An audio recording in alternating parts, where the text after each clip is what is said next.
জুলাই আগস্টে বৈষম্য বিরোধী আন্দোলন করেছিলাম, সংগ্রাম করেছিলাম, রাস্তায় নেমেছিলাম জানের মায়া ত্যাগ করে। বাংলাদেশে বৈষম্য থাকবে না, থাকবে না জুলুম, থাকবে না অত্যাচার, থাকবে না অবিচার। প্রত্যেকটা গরিবের অধিকার ফিরিয়ে দেব। কোন মানুষ ক্ষুধার্তহীন থাকবে না। খোলা আকাশের নিচে বাংলাদেশের কোন মানুষ ঘুমাবে না। চিকিৎসাবিহীন বাংলাদেশের একটা মানুষ মারা যাবে না।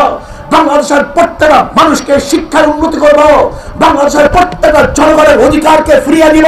কিন্তু আমরা কি দেখলাম? 5ই আগস্টের পর আবার জুলুম, অত্যাচার, খুন, অবিচার, দখলদারি এবং ধর্ষণ, চাঁদাবাজি। এর জন্য আন্দোলন করি নাই, এর জন্য সংগ্রাম করি নাই।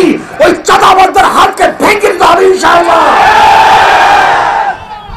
আন্দোলন শেষ হয় নাই, আন্দোলন সমাপ্ত হয় নাই। নহে সমাপ্ত কর্মবোধের অবকাশ কোথায় বিশ্রামের। আন্দোলন সূচনা হয়েছে, শেষ হয় নাই। এবার আন্দোলন হবে চাঁদাবাজদের বিরুদ্ধে আন্দোলন, দখলদারীদের বিরুদ্ধে আন্দোলন, খুনিদের বিরুদ্ধে আন্দোলন।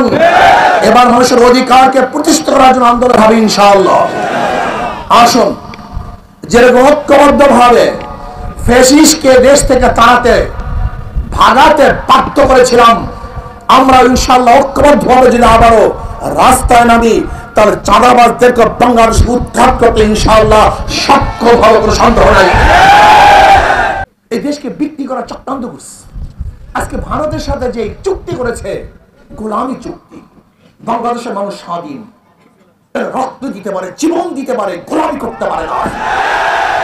ভারতের সামনে কোনোদিন বাংলাদেশের মানুষ মাথা নত করবে না, গোলামি চুক্তি করবে না। আমরা জীবন দেব, রক্ত দেব, মরে যাব, গোলামি করবো ইনশাআল্লাহ।